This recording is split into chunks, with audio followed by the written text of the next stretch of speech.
जो निज़ाम, जिस निज़ाम में हाकमियत अल्लाह ताला की है वो इस्लामी निज़ाम है। अब हमें डिफाइन करना है कि इस्लाम इंसानों को बनाया हुआ निज़ाम, इंसान कोई एक स्कॉलर बैठ के आइन बना दे, वो आइन नाफिज हो जाए, वो एक मैन मेड लॉ है, मैन मेड, वो अल्लाह का कानून नहीं है। ये लफ्स रिपब्लिक, मैंने लाहौर भी ये बात कही थी कि लफ्स रिपब्लिक एनसाइक्लोपीडिया ब्रिटानिका, मैं नौजवानों में आपसे बात कर रहा हूं जो पढ़े लिखे हैं, constitution of Islamic Republic of Pakistan, Republic के मानी इंसाइक्लोपीडिया ब्रिटानिका में देखें क्या है।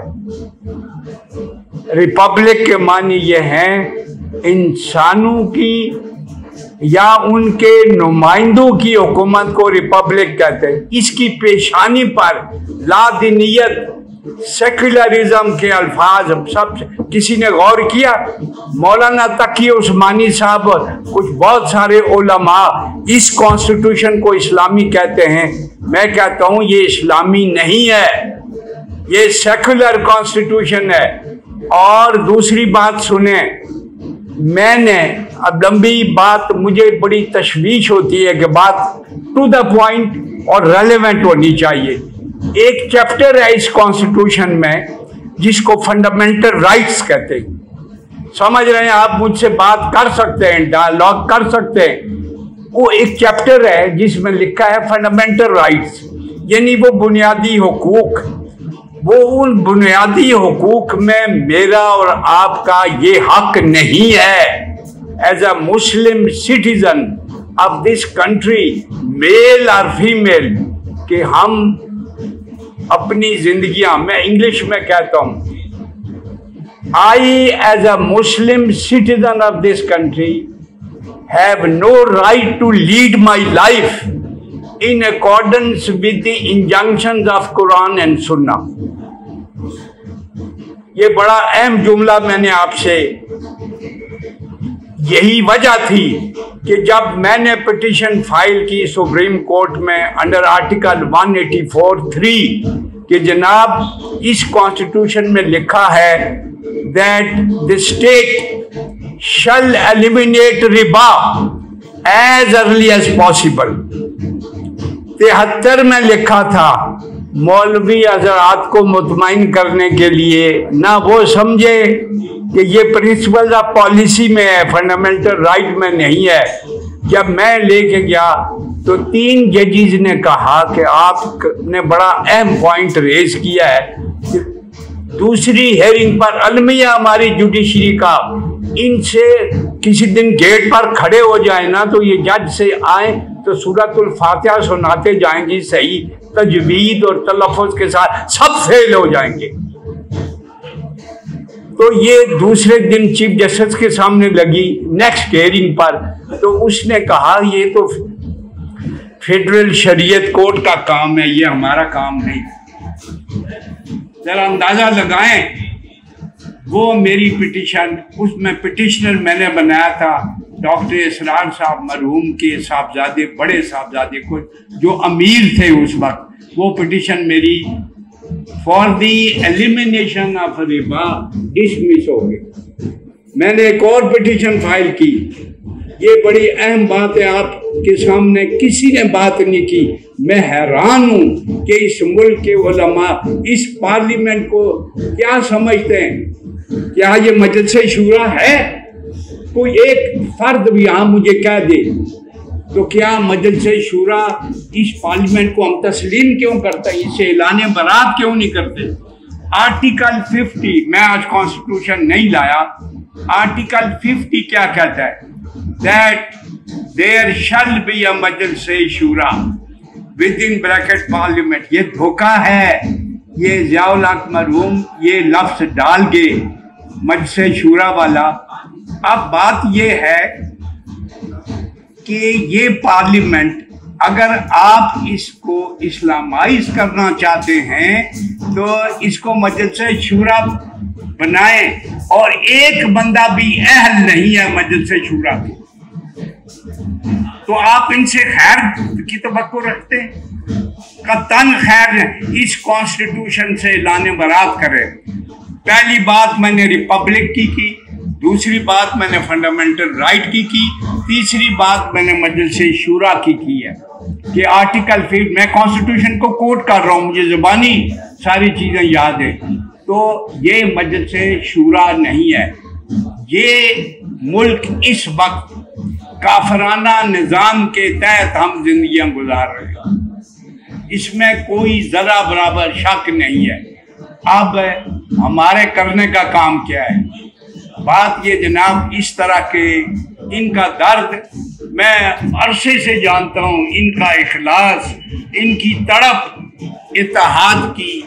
देखिए दुनिया में इस आसमान के नीचे, नौजवानों गौर से मेरी बात सुनो, इस आसमान के नीचे, इस सरजमीन पर सबसे बड़ा दाई एक ही आया है, सबसे बड़ा दाई एक ही आया है, वो हमारे नबी मुकर्रम सल्लल्लाहु अलैहि वसल्लम। क़यामत तक के लिए वो दाई है, उनसे ज्यादा मौसर दावत ना कोई दे सकता है और ना किसी ने दी है। वो ये कुरान उनके जरिए से हम तक पहुंचा है। इसमें 93 या 94 मक्की सूरतें और बाकी मदनी। मक्की और मदनी में फर्क क्या है? देखिए मक्की सूरतों में ईमानियात है, मक्की सूरतों में ईमान बनाया गया, अकीदा बनाया गया, उनको तैयार किया गया। मदनी सूरतों में निज़ाम जिंदगी है, मदनी सूरतों में कोड ऑफ लाइफ दिया गया है। अब उस दावत, वो इनकलाब 23 साल में, 13 साल मक्की जिंदगी, 10 साल मदनी जिंदगी में एक इनकलाब, जज़ीरतुल अरब में इनकलाब आ गया। आप उस इनकलाब को पढ़ें कि अल्लाह के रसूल ने वो उस बिगड़े हुए माशरे में जहाँ बेटियों को दफन करते थे, जिंदा दफन करते थे, जहाँ नंगे तवाफ करते थे, उससे बुरा माशरा ये हमारा माशरा उससे बुरा नहीं है। उस माशरे के अंदर एक इनकलाब बर्पा किया। वो कैसे किया? आप पढ़ें जरा वो, और कुरान को अपनी आंख से पढ़ें, अरबी जुबान सीखें, उसमें गोता जनी करें। मैंने इंग्लिश लिटरेचर में मास्टर किया गवर्नमेंट कॉलेज लाहौर से, लेकिन मैं आपको बताऊं मैं अंग्रेजों को अंग्रेजी पढ़ा सकता हूं, लेकिन मुझे जब अल्लाह ने तौफीक दी इस कुरान में गोता जनी करने की, तो मैं आपसे कहता हूं कि जिस मुसलमान ने, वो अपने आप को मुसलमान कहता है, उसने कुरान में गोता जनी नहीं की, कुरान नहीं समझा, नहीं पढ़ा, वो तारीकी में जिंदगी गुजार रहा है। ये बात नोट करना मेरी। अगर आप रोशनी में आना चाहते हैं और मकसद जिंदगी समझना चाहते हैं और अपने खालिक को पहचानना चाहते हैं कि वो कितने मेहरबान हैं और वो खालिक हैं, मालिक हैं, फरमान रवा हैं इस कायनात के, असल हाकिम वो हैं, उनकी हाकिमियत कायम की जाएगी तो वो इस्लामी निज़ाम वो कैसे कायम होगी? वो भी एक थिंक टैंक, मैंने अपने अहबाब दोस्त अहबाब से कहा एक थिंक टैंक बनाए। आज अमेरिका में कितने थिंक टैंक्स हैं, ये फॉरेन पॉलिसी बनाने वाले। हमारे यहाँ जौहला बैठे हुए मिनिस्टर्स और ये फला, इनसे सुने कि कुरान क्या कहता है, किसी को नहीं पता, कोई भी कुरान नहीं पढ़ता। तो नौजवानों मैं आपसे ये बात कह रहा हूँ, अपने रब को पहचानो, अपने खालिक को पहचाने, वही हाकिमियत उन्हीं की है और किसी की हाकिमियत नहीं है। यहाँ गुफ्तगू हुई, अब्दुल्ला गुल साहब ने बात की, मैं एक शहीद का बाप हूँ। अल्लाह कबूल फरमाए आपके बेटे की शहादत को और सदमे को जो आपने उसके बाद में आमीन। मेरा बेटा इंतहाई ब्रिलियंट मजार शरीफ में 2001 में शहीद हुआ। आज उस सरजमीन पर मैं कुल्ली तौर पर नहीं कह सकता, जुज़वी सही पूरे आलम इस्लाम में, इस्लामी मुल्क तो एक भी नहीं है, लेकिन अमारत इस्लामिया अफगानिस्तान वो एक इस्लामी स्टेट है। वहां पर अल्लाह का कानून, उनके अमीरुल मोमिनीन की एक स्टेटमेंट, पता नहीं आपने पढ़ी या नहीं पढ़ी, उन्होंने कहा हम पर अगर एटम बम भी फेंक दो हम अपने मौक़िफ़ से नहीं हटेंगे। आप मुझे यहाँ के हमारे टाइयाँ पहनी हुई और ये अकड़े हुए सूट पहने हुए गए, वहाँ के वो लोग वो कैसे मिले, उनकी पगड़ियाँ देखें, उनकी दाढ़ियाँ देखें, उनका लिबास देखें, वो हैं अल्लाह के रसूल सल्लल्लाहु अलैहि वसल्लम की सुन्नत पर अमल करने वाले लोग। ये मेरी बातें, क्योंकि वक्त मुख्तसर है, तो वहदत की बात की है। वहदत बुनियादी चीज, वहदत कैसे पैदा होगी? वहदत का नुस्खा अल्लाह की किताब है। जोड़ें लोगों को अल कुरान के साथ, ये कुरान पढ़ें, इसे समझें, इस पर गौर करें, तदब्बुर करें और अल्लाह की मर्जी जानने की कोशिश करें। ये रहनुमाई करेगा आपको जिंदगी के हर शोबे में। तो अलमिया ये है कि 20वीं सदी के एक मुजद्दिद के अल्फाज में आपको वर्बैटिम कोट करता हूं। उन्होंने कहा, इन अल्फाज पर गौर करें जरा। उन्होंने कहा, मैंने अपनी जिंदगी में बहुत मुताला किया है और दुनिया के चीदा चीदा फलसफी पढ़ डाले। दुनिया के, ये प्लेटो, ये एरिस्टोटल, ये हॉब्स, ये लॉक, ये रूसो, ये जितने बहुत सारे सब मैंने पढ़ डाले, लेकिन और तकरीबन एक लाइब्रेरी अपने दिमाग में समो ली। लेकिन जब मैंने कुरान की तरफ रुख किया तो वो सारे मुझे हीच नजर आए। और कुरान, और नौजवानों सुनो, और कुरान वो शाह कलीद है जिसे मैंने मसाइल हयात के जिस कुफल पर लगाया वो खुलता चला था। ये सैयद मौदूदी रहमतुल्लाह अलैह के अल्फाज हैं और उनके ये उन जुमला भी है कि माएँ अपने बच्चों की उंगलियां पकड़ के कत्ल गम की तरफ ले जाती हैं। ये एक अटल हकीकत है। आज के बीकन हाउस, ये सिटी स्कूल, ये रूट्स, ये एचिसन कॉलेज, ये फलां लंबी लिस्ट है, ये कत्लगाहें हैं, ये तबाह कर रही हैं। और एक मैं आपको बताऊं कितना बड़ा अलमिया है, लाहौर में भी ये बात मैंने की थी। बना रहे हैं पाकिस्तान ला इलाहा के नाम पर, एक धोखा है, धोखा, बहुत बड़ा धोखा। मुझे तो अल्लाह के सिवा किसी का डर ही नहीं, मुझसे बेहतर कोई अंग्रेजी नहीं बोल सकता, अल्लाह के फजलो करम से कह रहा हूँ। और अल्लाह ने तौफीक दी है, कुरान में भी गोता जनी की है। इनको तौफीक नहीं मिली कि निसाब तालीम में अरबी लाजमी कर देते। अरबी अल्लाह की जुबान, अरबी कुरान की जुबान, अरबी जन्नत की जुबान, अरबी हिदायत और रोशनी की जुबान, अरबी the richest language of the world. इससे ज्यादा साइंटिफिक और रिच लैंग्वेज और कोई है ही नहीं। तो अल्लाह ताला ने अपने अबदी पैगाम के लिए ये बातें, मलिक साहब फिर कहेंगे कि रेलेवेंट नहीं है, लेकिन मेरे अपने दिल की बड़ास जो है, हाँ वो मैं निकालता हूँ। वहदत की बात, उस पर भी मैंने बात की है। वहदत का जो तरीका कार है वहदत पैदा करने का मुसलमानों के अंदर, वो दाई आज़म, वो अल्लाह के रसूल सल्लल्लाहु अलैहि वसल्लम ने वो नुस्खा दे दिया है। कितना बदतरीन मुआशरा मक्की, मदनी और एक इनकलाब 23 साल में एक इनकलाब बर्पा कर दिया। वो किसके जरिए से? कुरान के जरिए से। तो मैं आपसे कहता हूं, आज इस मुल्क के अंदर ये पार्लियामेंट, ये सेनेट, इन सब से ऐलान बरात करें।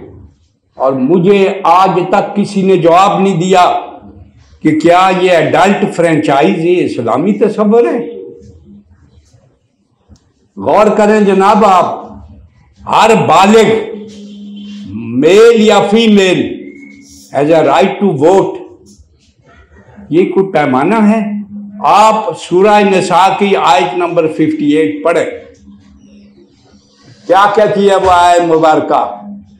अल्लाह हुक्म देते हैं, इन अल्लाह यामुरु अन तुअद्दुल अमानात इला अहलिहा व इज़ा हकमतुम बैनन नास अन तहकुमू बिल अदल इन अल्लाह समीउन बसीर है। ये मैं अल्फाज कोई भूल रहा हूँ। बात यह है कि ये राय दहिंदा कौन है? एक फकीर इंसान है सरगोदा के एक गांव में, उसने एक किताब लिखी है जमहूरियत और शुराइयत का तकाबली जायजा। बात यह है कि हमारा अल्लाह फरमा रहे हैं अमरुहुम शुरा बैनहुम, तो मुसलमानों तुम्हारे मामलात शुराइयत से तय होते हैं। ये शुरा है। एसएम जफर भटका हुआ बंदा इसको शुरा कहता है, ये शुरा नहीं है। शुरा का ये स्ट्रक्चर नहीं होता। मजलिस शुरा एक बॉडी होती है और उसमें बड़ी बरकत हैं। तो मैं ये कहता हूँ आप स्टडी करें उस्मानिया खिलाफत, देखें खिलाफत राशिदा 4 खुलफा के बाद ख़त्म हो गई। उसके बाद मुल्कियत है और उस्मानिया खिलाफत का जो खलीफतुल मुस्लिमीन था, 3 बर्रे आज़मों में वो स्टेट थी। अब स्टेट की भी डेफिनेशन आप सुन लें। एक जो यूएनओ ने डिटर्मिन किया स्टेट की डेफिनेशन, गौर से मेरी बातें सुने, वो 4 इंग्रेडिएंट्स हैं उसके अंदर। State, what is a state? मगरब के सियासी मुफक्किरीन ने अपनी लाइब्रेरियों में बैठकर तहकीक करके मुसलमानों ने वो सबक पढ़ना ही बंद कर दिया। वो उनके अंदर ज़हनी जमूद आया, उधर से वो फलसफे आए, वो फलसफे छा गए और आज तक छाए हुए हैं। स्टेट की डेफिनेशन क्या है? स्टेट के डेफिनेशन 4 इंग्रेडिएंट्स है। Population, territory, government, sovereignty. ये 4 इंग्रेडिएंट्स हैं स्टेट के। लेकिन क्या ये इंग्रेडिएंट्स पाकिस्तान, आज वो सॉवरेनिटी भी ख़त्म हो गई है, वो नहीं रही। सब यूएनओ के बाद सब सॉवरेनिटी ख़त्म। Pakistan is a state but not an Islamic state. लेकिन टीटीपी को ये हक हासिल नहीं है कि किसी पर हमला करें, कत्ल करें, ये मस्जिदों में दहशत गर्दी करें। हम इसको इस्लाम के खिलाफ समझते हैं। मेरा कहने का मतलब ये नहीं है कि जब मैं कहता हूँ पाकिस्तान एक इस्लाम की स्टेट नहीं है तो टीटीपी को लाइसेंस मिल जाए कि वो फौजियों पर हमले करें, वो पुलिस वालों पर हमले करें, वो मस्जिदों में। ये काफराना अमल है, ये सही तरीका नहीं है। अब बात यह है कि एक इस्लामिक स्टेट किसे कहते हैं? जहां हाकमियत अल्लाह ताला की है वो इस्लामिक स्टेट है। और हाकमियत अल्लाह ताला की निशानी क्या है? इसकी क्या निशानी है कि इस मुल्क में आज हाकमियत नहीं है। आज मैन मेड लॉ है। सारे लॉज जितने हैं वो इंसानों के बनाए हुए, अल्लाह का कानून। यहाँ वहाँ उन्होंने अभी अब्दुल्ला गुल साहब ने बात की थी, एक 50 साल हो गए सुप्रीम कोर्ट में केसेस पेंडिंग है। भारी तनख्वाहें देते हैं, आला सहूलतें मिली हुई हैं उन्हें। ये मेरे भाई वकील साहब ये बेयर मी आउट, मेरी तस्दीक करेंगे। इधर वकील साहब मेरे बाएं तरफ बैठे हैं। बात यह है, इनको जरा फिक्र नहीं। इस वक्त 52,000 केसेस सुप्रीम कोर्ट में पेंडिंग। लोग सिसक रहे हैं। मैं लानत भेजता हूं इस प्रोफेशन पर हमारे वकला भी रुकावट है इस for the speedy disposal of cases, रुकावट बनते हैं। बात यह है इस भंवर से निकलने का तरीका क्या है, रास्ता क्या है। मैंने सजेस्ट किया इनको थिंक टैंक बनाए। अमेरिका में बड़े काबिल लोग जो हैं, रैंड कारपोरेशन एक बहुत बड़ा थिंक टैंक है, उनका बजट हमारे मुल्क से कई गुना। तो ये इल्म का ज़माना है, तहकीक का दौर है। एक किताब लिखी गई है कौमों के उरूज व ज़वाल पर इल्मी तहकीकात के असरात, ये आप ज़रूर पढ़ें। सैयद मौदूदी की लिखी हुई है। नहीं, कौमों के उरूज व ज़वाल पर इल्मी तहकीकात के असरात, उसमें वो निसाब भी दिया गया, अलीगढ़ यूनिवर्सिटी को बना के दिया था।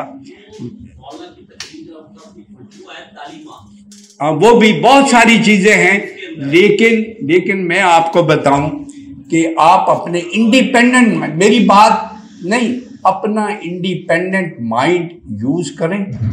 कि मैंने एक शख्सियत का नाम ले लिया तो आप अब ये समझे कि आप की जो इंडिपेंडेंट इंक्वायरी है या अपना इंडिपेंडेंट एनालिसिस है वो सस्पेंड कर दें। नो, आप अपना माइंड यूज करें। जी बिल्कुल लिखा हुआ है। ये कौमें देखिए, फॉल ऑफ रोमन एम्पायर जो है, उस जो किताब लिखी गई है उसमें भी उन्होंने अपने तज्जिए दिए, लेकिन कुरान जो तज्जिया देता है, असल तज्जिया कुरान का तज्जिया है कि कौम ऐसे रूज हासिल होता है और कौमों को ऐसे जवाल आता है, वो अल्लाह से बेहतर कौन जानता है। आज हमारे अंदर जो अमराज है वो दो बहुत बड़े अमराज हैं। ये सुने जरा बात मेरी, गौर से सुने। दो ऐसे घिनौने अमराज हमारे अंदर आ गए। वो दो अमराज ये हैं, मालो जा की हवस। ये जरा आप सुनिए, एक हदीस रसूल है सल्लल्लाहु अलैहि वसल्लम कि अगर एक भूखा भेड़िया भेड़ बकरियों के रेवड़ में छोड़ दिया जाए तो वो इतना नुकसान नहीं करेगा जितना मालो जाह का हरीस इंसान दीन का नुकसान करेगा। आज आप ये मिनिस्टर, ये सारी लड़ाई, ये MNA, ये सेनेटर करोड़ों रुपए दे के सेनेटर क्यों बनते हैं? इन पर बात करें, लोगों से कहें, लोगों की जहन साजी करें कि इन इदारों से ऐलान बरात करें, लोग वोट ना दें। आराम है ये मेरी नज़र में, ऐसे लोगों को वोट दे के असम्बलियों में भेजना, वो सौदेबाजियां करते हैं। अगर उन्होंने 10 करोड़ खर्च किए हैं तो 50 करोड़ वहां जाके बनाते हैं। ये इदारे अपनी क्रेडिबिलिटी लूज कर चुके हैं, ख़त्म। यहाँ मजलिस शूरा होनी चाहिए, वो कौन बनाएगा? यही इसी तरह के फॉरम में आवाज़ उठेगी जैसे मैंने अल्लाह की तौफीक से ये आवाज़ उठाई है। मजलिस शूरा एक किताब लिखी गई है, मैंने लाहौर भी जिक्र किया था, सऊदी अरेबियन स्कॉलर एक है, उसकी किताब है अहले हल व अक्द।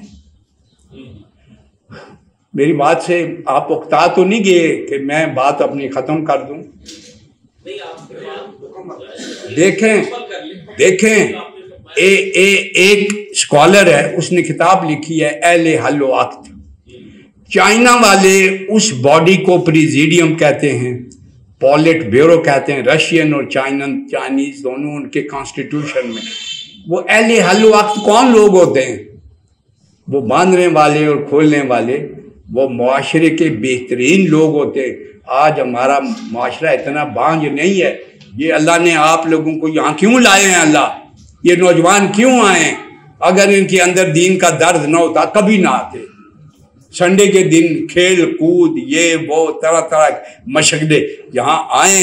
मैं पुरुम्मीद हूँ, मैं मायूस का तन नहीं हूँ कि इनसे खैर कोई एक के भी कान में बात पड़ गई वो लेके आगे बढ़े।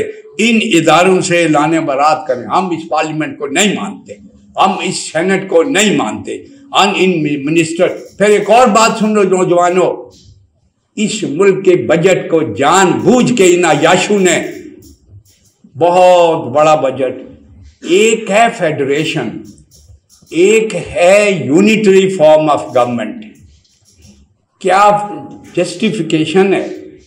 सुने जनाब गौर से मेरी बात कि 4 सूबे, 4 governors, 4 chief minister, 4 provincial assemblies, 4 ये सारा बजट जो है इन चीज़ों पर खर्च हो रहा है। गरीब पिस रहा है, आटे के लिए धक्के खा रहा है। ये जानबूझ के जो लोग इक़्तिदार चाहते हैं, ये वडेरे, ये फलां, ये कोई जवाब नहीं है। यूनिटरी फॉर्म ऑफ गवर्नमेंट होना चाहिए। लोगों की जरूरत अदल है। एक इदारिया लिखा ये चंद दिन पहले लाहौर से, ये जो तंजीमें हमारी, मैं भी उसमें था, इस्लाम का सियासी निज़ाम, तो उन्होंने लिखा जी जो अदल है ये कैच वर्ड है, कैच वर्ड अदल, इसमें कोई शक नहीं। जुमे के दिन जो खुतबा होता है उसके अल्फाज पर जरा गौर करें। इन्नल्लाह यामुरु बिल अदल वल इहसान व ईताई ज़िल कुर्बा व यनहा अनिल फहशाई वल मुनकर वल बग़य। ये है हमारा कॉन्स्टिट्यूशन। कोई गौर करता है उस वक्त उठना शुरू हो जाते हैं। तो जो लोग जुमे पढ़ाते हैं, लोगों की जहन साजी करें, लोगों से कहें कि ये जुमे का दिन अल्लाह ताला ने इसकी अजमत बयान की है, तो ये अगले जुमे हम इस बात पर गुफ्तगू करेंगे, आप पढ़ के आएँ। तो ये जो आया मुबारक है, ये पूरा निज़ाम दुरुस्त करने के लिए, लेकिन ना कोई समझाता है, ना इस पर गौर करते हैं। इन्नल्लाह यामुरु बिल अदली वल इहसान व ईताई ज़िल कुर्बा व यनहा अनिल फहशाई वल मुनकर वल बग़य यइज़ुकुम लअल्लकुम तज़क्करून। जरा गौर करें इस आय मुबारक पर। तो बात यह है, मैं एक और बात आपसे आज कह रहा हूँ, और मुझे किसी का खौफ नहीं है। आज इस मुल्क के अंदर हर फर्द जो दीनदार है उसके दिल की आवाज़ है कि तालिबान जैसी हुकूमत यहाँ आ जाए। मैं गलत तो नहीं कह रहा। तो मैं ये बात कहता हूँ, एक है फेडरेशन और एक है कॉन्फेडरेशन। पॉलिटिकल साइंस में ये दोनों टर्म पढ़ें आप। कॉन्फेडरेशन इंडिपेंडेंट सॉवरेन स्टेट्स का इत्तेहाद होता है। इस मुल्क के मसाइल का हल जो है, अल्लाह का खौफ रखने वाले लोग, वो इक़्तिदार उनके पास, कुव्वत नाफ़िज़ा उनके पास आएगी तो मसाइल दुरुस्त होंगे। यहाँ फेडरल कोर्ट या जो भी फैसले करते कोई नाफिज नहीं होने देता। तो मैं ये कहता हूँ ये डिकोसला है, ये कॉन्स्टिट्यूशन 227 अब्दुल्ला गोल साहब, तो मैंने तो इसको पढ़ते पढ़ते ज़िंदगी गुजार दी है। कोई खैर बरामद नहीं हो सकती इससे। तो बात यह है कि जब तक ताकत अल्लाह का खौफ रखने वाले लोगों के पास नहीं होगी, जो अपने आप को अल्लाह के सामने जवाबदेह समझते हैं, और वो है शुराई निज़ाम, मजलिस शूरा, तो वो निज़ाम कैसे कायम हो। अब इस महफिल में तो मैं काफ़ी गुफ्तगू कर चुका हूँ, तो फिर मुझे कहा जाएगा जी कि मैं ज़्यादा वक्त ले रहा हूँ। तो बात यह है, मैंने थिंक टैंक का मशवरा दिया अपने अहबाब को, वो थिंक टैंक बने और इस तरह की इल्मी और सीरियस गुफ्तगू आप हजरात, मेरे दिल की गहराइयों से ये दुआ है कि जितने हजरात यहाँ आए हैं, अल्लाह आपका आना कबूल फरमाएं और आपकी ज़िंदगी की तरजीहात को अल्लाह बदल दे। अव्वलीन तरजीह ये होनी चाहिए कि हम अपने खालिक को, मालिक को, राज़िक को, फरमान रवा को राज़ी करें और उनकी मर्ज़ी के मुताबिक ज़िंदगी गुजारें, और जो तागूती निज़ाम इस वक्त राइज है इससे ऐलान बरात करें। इत्तेहाद की बात ये तो इंतहाई ज़रूरी है, लेकिन इत्तेहाद पैदा होगा अल्लाह की किताब के ज़रिए से, और कोई नुस्खा नहीं है। इत्तेहाद ये आसमानी हिदायत, ये क़यामत तक आने वाले इंसानों के लिए, आज दुनिया पूरा ग्लोब सिसक रहा है, इस किताब को रहनुमा बनाओ, इसको इमाम बनाओ, इसी के ज़रिए से सारी खैर बरामद होगी। इसकी दावत दें लोगों को। और अल्लाह इस किताब के ज़रिए से मामलात सियासी हूँ, माशी हूँ, मुआशरती हूँ, अल्लाह बेहतर कर देंगे। ये रहनुमा, ये किताब एक रहनुमा है। बहुत सी और बातें मेरे जहन में हैं। मैं कॉन्फिडेशन की बात भी कर दी, मैंने अल्लाह की हाकमियत की बात भी कर दी।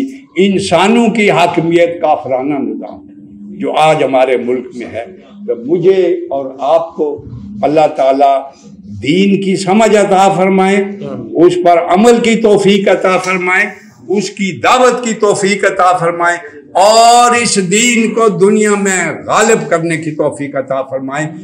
इस हवाले से सूरह बकरा की आयत नंबर 143 नोट करें। सूरह बकरा की आयत नंबर 143। मेरा तो कलेजा फटने लगता है जब मैं आयत मुबारक पढ़ता हूँ। क्या है?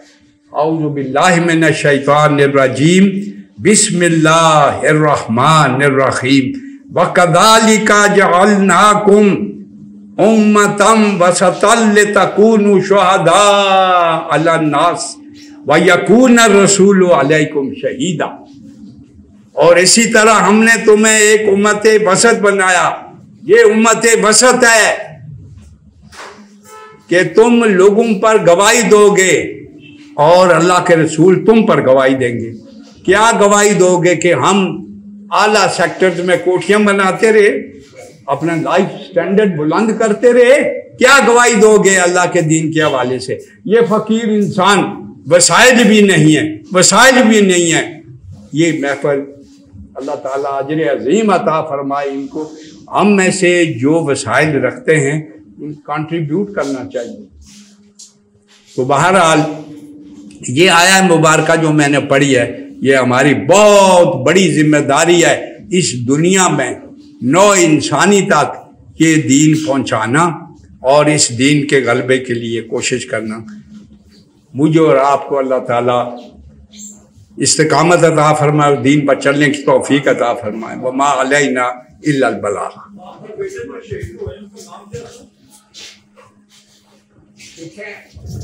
नाम मुगीरा रखा।